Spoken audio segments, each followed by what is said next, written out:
Agora eu vou fazer a apresentação do projeto final do curso de Eletrônica de Potência. A gente vai apresentar alguns circuitos. O primeiro circuito que a gente vai apresentar é um circuito de dobrador de tensão. A gente utilizou dois capacitores de 1 micro e dois diodos. A tensão de entrada é uma tensão oscilante de 5 volts, menos 5 e mais 5 volts. A gente retifica com os diodos essa tensão para transformar a tensão oscilante em uma tensão contínua e aumenta elas nos capacitores.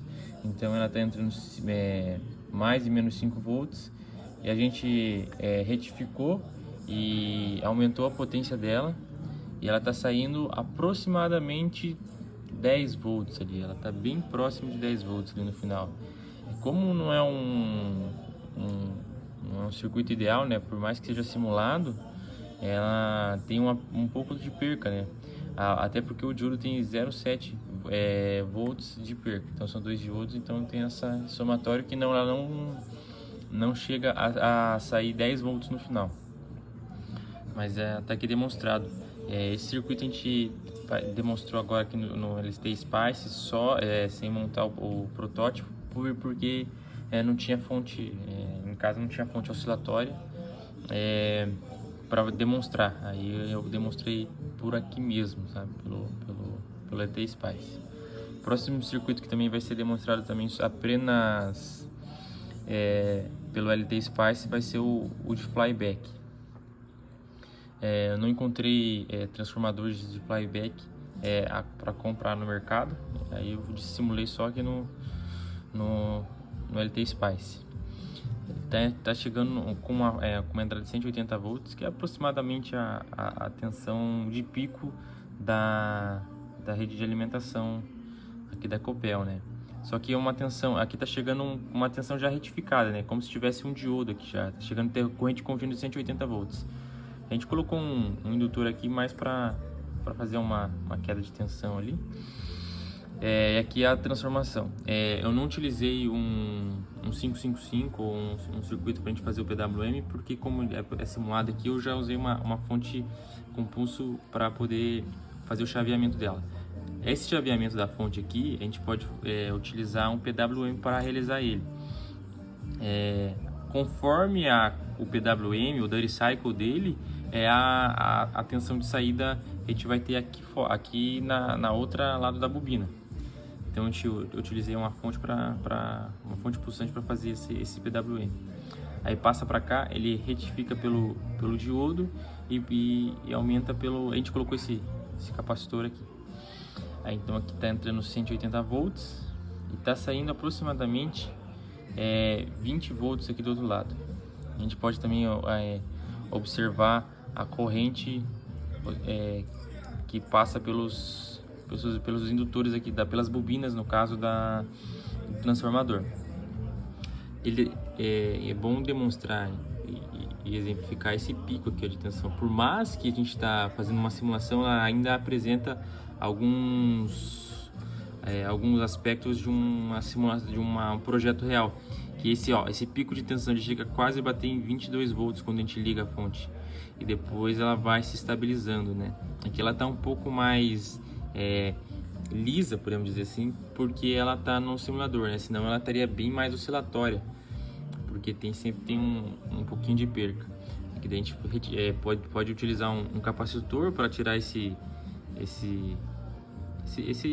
para deixar ela mais lisa, né? Deixar ela mais retilínea, que não tenha problema, porque se você for alimentar algum circuito com isso, talvez dependendo do circuito, esse pico de tensão que ela dá no começo pode danificar alguma peça. Então a gente pode tratar colocando um capacitor e um resistor ali e um indutor para a gente poder deixar ele mais retilíneo para não dar esse pico a hora que a gente liga a fonte, né? Ou também colocar, depois que ele ligar, estabilizar a fonte, ele chavear para poder ligar, para não danificar nada.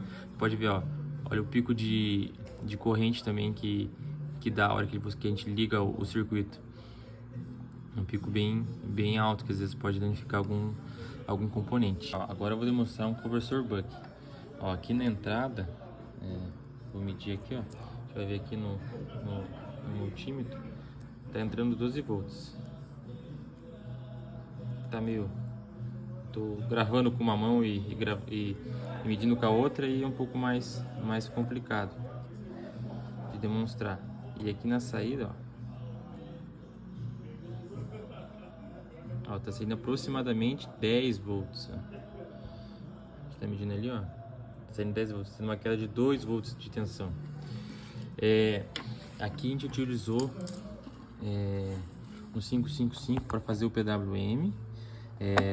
Utilizamos um capacitorzinho de 1 micro, resistorzinho de 10K, com aproximadamente aí 10 Hz. Pode ver que a luz do LED não está nem piscando muito, né? A gente deixou um LED ali para exemplificar. Aí a gente está chegando com esse pulso do PWM que sai do nosso 555 aqui, no nosso MOSFET. O nosso MOSFET que vem alimenta o indutor. Aqui também tem um diodinho retificando aqui, e vai para o nosso capacitor de 1 micro também. A gente tem essa saída de 10 volts. Agora a gente vai demonstrar o nosso dyno. Ó, aqui a gente está utilizando dois resistores. O primeiro resistor de 910 ohms e o segundo aqui, que é um potenciômetro de 100K. O nosso capacitor aqui é o mesmo de 1 micro, tá? Então o nosso duty cycle vai ser alterado conforme eu mexo aqui no potenciômetro. Pode ver que a gente está usando o mesmo capacitor, e aqui, ó, a gente consegue ver que a oscilação aqui é muito maior. A gente consegue notar pela luz do LED. Também estamos usando um MOSFET para fazer essa parte de chaveamento da carga. Ó, conforme a gente gira aqui o potenciômetro, ele vai aumentando o giro.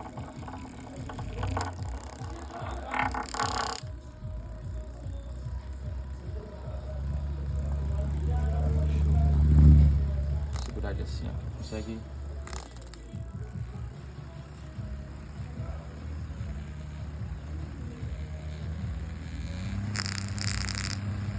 Conforme eu giro o potenciômetro aqui, ó, eu aumento ou diminuo o tempo de trabalho do motor. Agora ele está bem maior. E o interessante é que a corrente continua a mesma, porque a fonte ela está ligada direto no nosso MOSFET, né? A única coisa que altera a tensão que ele está recebendo é o nosso PWM. Então é interessante que a gente mantenha o mesmo torque no motor, porém a gente consegue alterar a velocidade dele.